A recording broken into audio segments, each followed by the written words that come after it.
आगे बेहतरीन नाम में आप सब देखने और सुनने वाले मेरे तमाम नाजरीन की सलामती हो। Salman Sam social media network के साथ आपकी खिदमत में हाजिर हूँ। 12 बजने वाले हैं।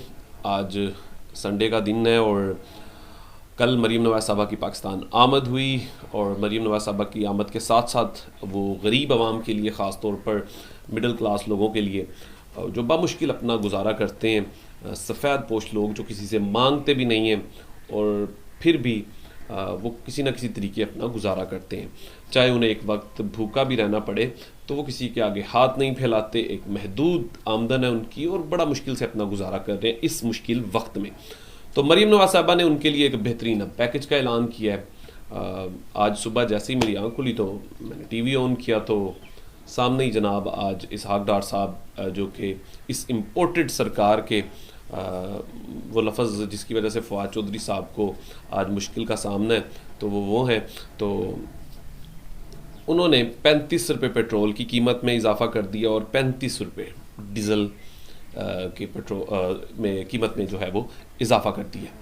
तो इसके साथ साथ अब मज़ीद गरीब आवाम और मिडिल क्लास लोगों की अब चीखें निकलेंगी, ज़ाहिर सी बात है।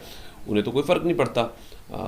उन्होंने तो कुछ सर में दर्द भी हो तो अपनी मेडिसिन लेने के लिए तो उन्होंने बरतानिया जाना होता है, उनकी आँख में दर्द हो तो उन्होंने यूएई चले जाना होता है। उनके तमाम मामला तो अच्छे हैं, उन्हें कोई परवाह नहीं है। उनके लिए गरीब लोग सिर्फ़ और सिर्फ वोट देने के लिए या उन्हें इंतखाब करने के। आपको याद होगा कि शहबाज शरीफ साहब ने पहले तो एक बयान दिया था कि मुझे अपने कपड़े तक ना बेचने पड़े तो मैं ज़रूर बेचूंगा गरीब आवाम के लिए। फिर उन्होंने अपनी जान का नजराना देने की बात की।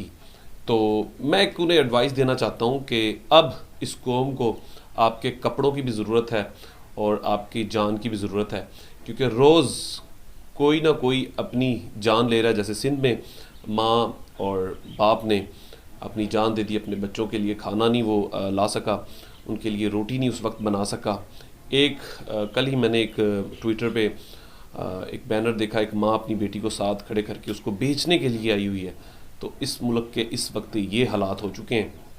इसके बावजूद अगर आप इस मुल्क को यकीन जाने किसी स्टेबल करना चाहते हैं तो मुल्क में पहले सियासी बुरहान को ख़त्म करें और यकीन जाने अगर आप ईमानदारी के साथ इस मुल्क को चलाने की बात करेंगे और ख़ास तौर पर जो इस मुल्क को चला रहे हैं अगर उन्हें ज़रा सा भी ख्याल है तो वो थोड़ा सा गरीब आदमी पर और इन मिडिल क्लास लोगों पर रहम कर ले, क्योंकि हम भी उनका हिस्सा हैं और हमसे पूछें कि हालात इस वक्त क्या हो चुके हैं।